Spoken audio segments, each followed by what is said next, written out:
Assalamualaikum warahmatullahi wabarakatuh. Kenalkan, nama saya Kamelia Yusuf dari Departemen Lingkungan. Saya dalam e-link kali ini membawakan materi tentang kerusakan ekosistem gambut di Indonesia. Jadi, berdasarkan betahita.id oleh Raden Aryo Wicaksono, gambut rusaknya sangat berat di Indonesia dan luasnya itu 206.935 hektar. Jadi menurut berita 2002 ini, luas ekosistem gambut Indonesia ini yang mencapai 24.667 hektar di 865 kesatuan hidrologis gambut. Dari angka tersebut sekitar 206.935 hektar masuk kategori yang rusak sangat berat dan menjadi prioritas utama dalam restorasi gambut yang dilakukan Kementerian Lingkungan Hidup dan Kehutanan. Kemudian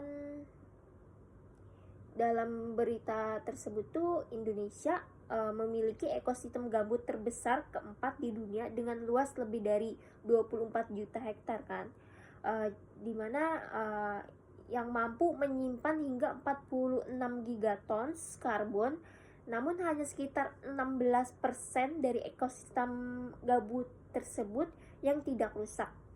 Sisanya mengalami berbagai tingkat kerusakan, dari ringan hingga sangat berat.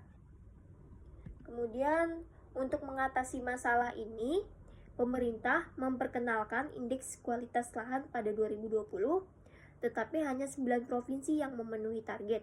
Upaya restorasi dilakukan oleh Badan Restorasi Gambut dan Mangrove atau BRGM, termasuk pembangunan infrastruktur untuk rerouting,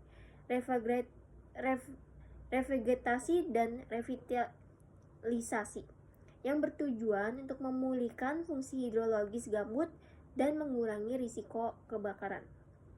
Selain itu, BRGM juga melakukan rehabilitasi mangrove dengan pendekatan berbasis landscape untuk menyeimbangkan kepentingan berbagai sektor seperti aquaculture, kemudian perikanan, konservasi, dan ekowisata.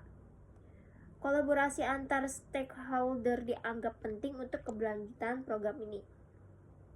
Kemudian dari berita tersebut, permasalahannya itu ya selama 5 tahun terakhir ini Indonesia telah mengalami kerusakan ekosistem gambut yang signifikan akibat konversi lahan untuk perkebunan sawit dan pulp, di mana laporan dari Greenpeace menunjukkan bahwa dari tahun 2015 hingga 2019 area yang terbakar itu 8 kali lipat ukuran Bali, dengan perusahaan-perusahaan besar sawit dan pulp terlibat dalam kebakaran berulang di konsesi mereka tanpa mendapatkan sanksi yang memadai.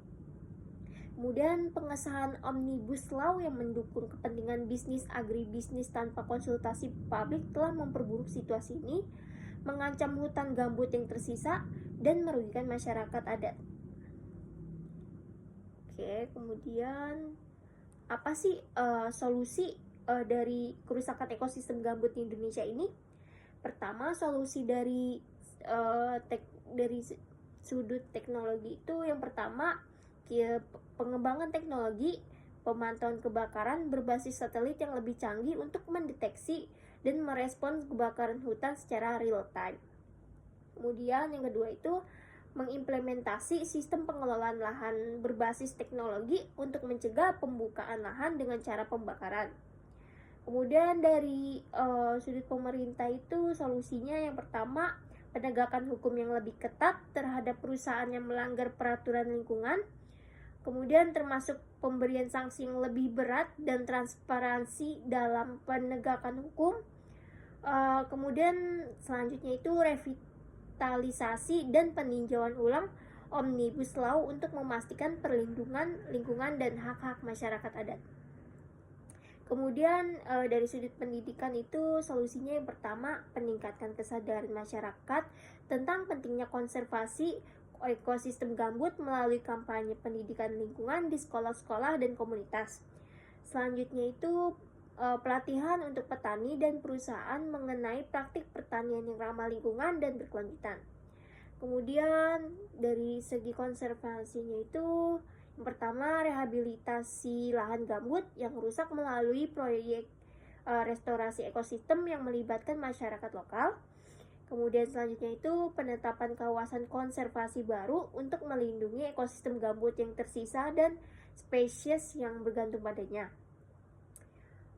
Dan menurut aku itu dengan pendekatan terpadu dari teknologi, pemerintah, pendidikan, dan konservasi, kerusakan ekosistem gambut di Indonesia ini dapat diminimalisir dan diupayakan untuk pemulihan yang berkelanjutan.